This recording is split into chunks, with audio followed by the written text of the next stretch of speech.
Hello po mga kababayan, si Dante Maravillas. Ano niya, Mr. Maravillas, yung balita ngayon? Ito, sabi ni Ombudsman Rimulya, sabi dito sa report ng Inquirer, Rimulya explains remark on Soto. Sounds like a joke, but it is not.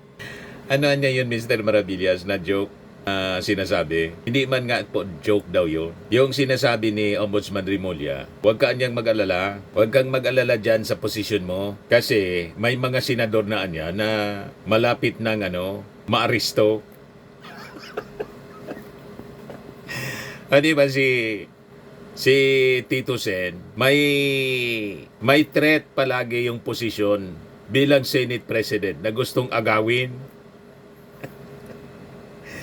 Ngayon, may pinalabas na statement si Ombudsman Rimulya. Tingin ng iba, joke. Hindi niya yun joke. So, kung hindi joke, ibig sabihin talagang may susunod na po na mga senador, incumbent senators, na makukulong in relation po sa flood control scandal. Yan ang ibig sabihin nito. Ayan o, kalalabas pala na balita. 54 minutes ago pa lang o. It may sound like a joke, but it really is not. Ombudsman Jesus Crispin Rimulya clarified that his remarks suggesting Senate President Vicente Soto III had no reason to worry about his position, and that arrest teams went on standby may have sounded like a joke but were not meant to be taken lightly. Madaling sabi, nagbibilang na lang po ng araw. Talaga na, Mr. Maravillas, tama yung mga pangitain mo. Sabi ko sa inyo, the writings on the wall are becoming clearer and clearer. Yung mga sinasabing big fish, malapit na po, their days are numbered. Many tekel o parsin. Tinimbang ka, ngunit kulang. Your days are numbered, sabi po sa kasulatan ni Propeta Daniel. Di ba?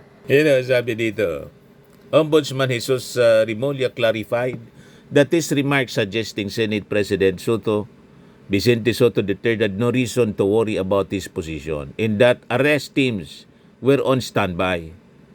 May have sounded like a joke but were not meant to be taken lightly anya.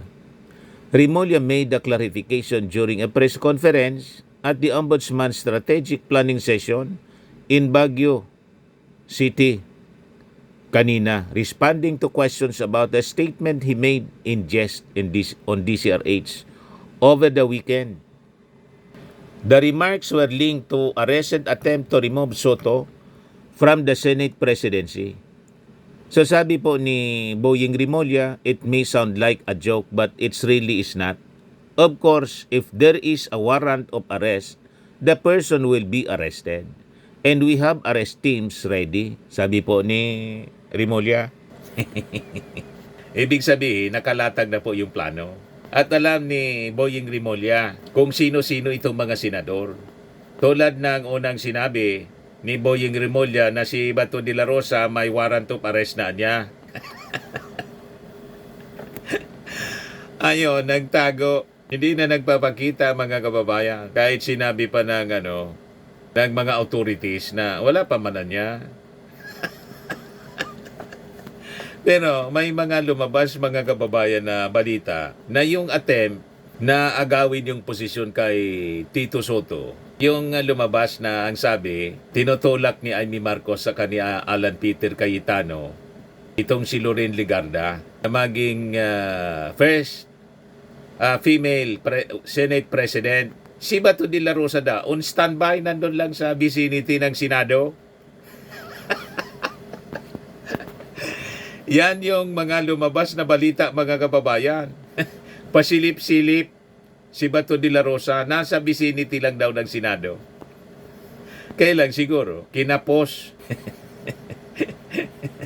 Hindi makuha yung numero na kailangan mga kababayan para mapalitan si Tito Soto to protect Sara Duterte sa impeachment trial. At saka, yung mga kasama nila na mga senador na sangkot dito sa flood control scandal. Di ba po, mga kababayan? During the program, the radio host and Remulla discussed the recent failed attempt to oust Soto, teasing the Senate chief that some of his colleagues in the upper chamber seemed to have tickled him. Sabi ni Remulla, "Don't worry, the arresting team is already there," anya. When pressed at the press conference about the purpose of the arresting teams, he replied, "For those who need to be arrested." He declined to say whether the cases involved were domestic or international. On February 4, Soto said he had averted the supposed attempt to oust him from the Senate presidency, confirming to reporters that he and his allies had thwarted the effort. Baka niya Mr. Maravillas, si Mini Remulla, si Bato de la Rosa na sabi mo nasa Senate vicinity. Baka mga kababayan si Bato de la Rosa.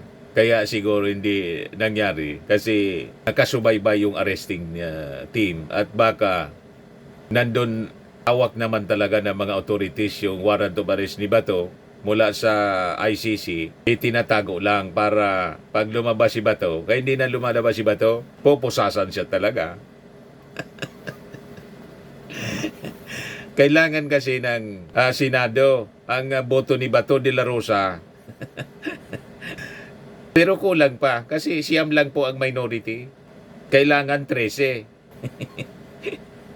Di ba? Kung 12, patas lang.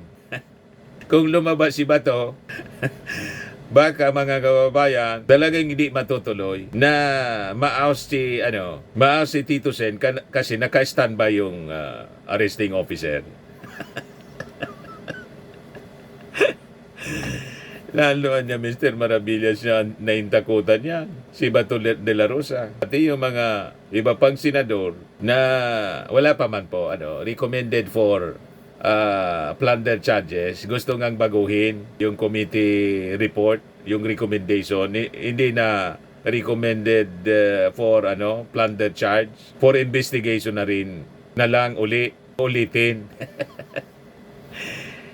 Babaguhin yung language, sabi ni Ping Lacson. Ayaw kasi pumirma yung ibang mga kasama sa Senado, sa committee report sa flood control. But anyway, kasama yan mga kababayan sa plano. So hindi man nilinaw, mga kababayan, ni Remulla. However, a draft report by the Senate Blue Ribbon Committee recently named some minority black members recommending for possible criminal charges against Senators Francis Chis Escudero, Jingo Estrada, and Joel Villanueva in connection with the flood control controversy. Kaya sabi ni Atty. Falsis, pag na-elevate niya yung impeachment sa Senado laban kay Sara Duterte, wala pang numero para ma-convict si Sara Duterte.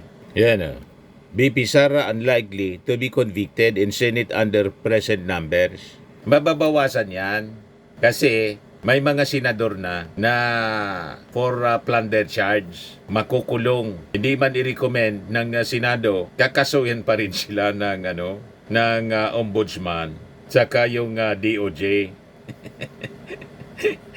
Di ba, mga kababayan? Hindi man gumalaw, hindi man lang sila yan sa Senado, magkampi-kampihan sila. May ombudsman, may Department of Justice na gagalaw, mga kababayan. Mababawasan yung mga senador na kakampi ni Sara. Di ba po? Kaya sabi ni Lando Corrales, pag inaristo yung tatlo, malaking impact yun sa numero. Numbers po yan. Tama, alangan man. Hindi man matutulog siyempre yung administrasyon. Alangan man. Makalusot sila, mga kababayan, kanilang mga kasalanan sa bayan. Ayan man lang po yung ating short video ngayon. Ako po si Dante Maravillas. Bye-bye. God bless.